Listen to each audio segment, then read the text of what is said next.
अस्सलामुअलैकुम। आज की कहानी का जो उन्वान है वो है माँ बराए फ़रोख्त। एक दफ़ा का जिक्र है कि एक नौजवान की शादी हो रही थी।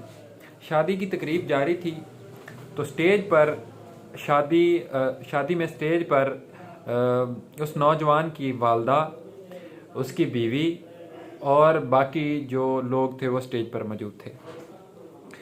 तो जब स्टेज पर मौजूद थे तो नौजवान को, जिसकी शादी हो रही थी, उसकी दुल्हन ने उसे कहा कि मुझे आपकी मामा पसंद नहीं है, आपकी माँ मुझे पसंद नहीं है, तो आप लिहाजा इसे स्टेज से उतार दें।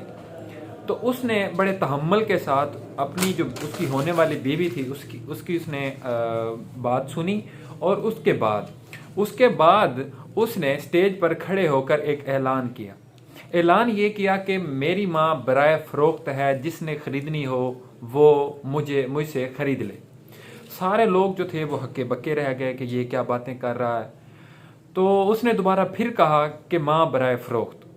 तो किसी ने भी हाँ नहीं कहा कि हम आपकी माँ ख़रीदते हैं। तो ऐसा हो भी नहीं सकता। उसी वक्त उसने फिर कहा कि मैं अपनी माँ को खुद ख़रीदता हूँ, मैं अपनी माँ को ख़रीद रहा हूँ मेरी ज़िंदगी के बदले।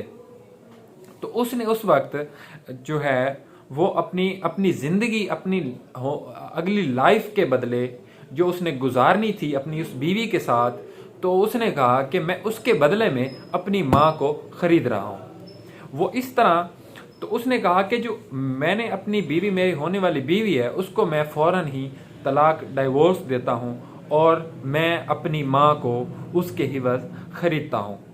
तो वहीं पर सुनने वाले बहुत सारे लोग मौजूद थे। उन्हीं में से एक आदमी ने कहा कि मैं अपनी बेटी आपके साथ ब्याहना चाहता हूँ, मैं अपनी बेटी की शादी आपके साथ करना चाहता हूँ, क्योंकि आपसे अच्छा कोई शख्स मेरी बेटी को मिल ही नहीं सकता। तो लिहाजा उसने अपनी आखिरत भी संवार ली और अपनी ज़िंदगी भी संवार ली। लिहाजा अपनी बीवियों के कहने पर अपने वालदैन के साथ ताल्लुकात जो हैं वो अपने वालदैन के साथ वो ख़राब मत करें। आपकी माँ के पाँव तले आपकी जन्नत है, माँ के पाँव तले आप जन्नत है।